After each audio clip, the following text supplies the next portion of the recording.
Hello mga kamarites ko, kamusta kayo? Lawin niyo naman yung baby ko, nanonood siya, napakaseryoso niya. Ang sarap niyang tignan, no? Natutuwa nga ako dyan. Lawag pa siya, akala mo may kinakain siya. Tignan niyo naman. Oh, di ba? Binibidyoan ko siya dyan, tapos galaw-galaw po yung mga paa niya. Kala mo, naintindihan niya talaga yung pinapanood niya. Ang pinapanood niya pala dyan is Miss Rachel. So, papanood ko na siya para matuto siya. At kinabukasan, pumunta kami dyan sa may laundry. Kasama ko yung anak na pinsan ko na si Abby. Yan. Sumama siya sa akin.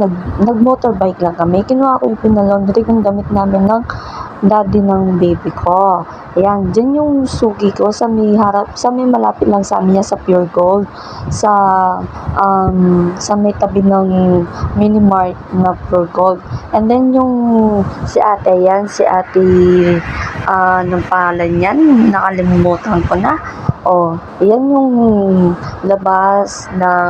palabas ng laundry siya. Oh, tapos, nakuha na nga namin. Papunta na kami dyan. Nagdadrive ako dyan. Medyo madilim, no? Pagpasensya nyo na kasi walang flash yung phone ko. Ayan, binibidyoan ko yung handy tower na pinakamataas dito sa sa Pampanga na hotel. Oh, papunta nga kami dyan sa may checkpoint. Bibili kami ng gatas ng baby ko tsaka diapers.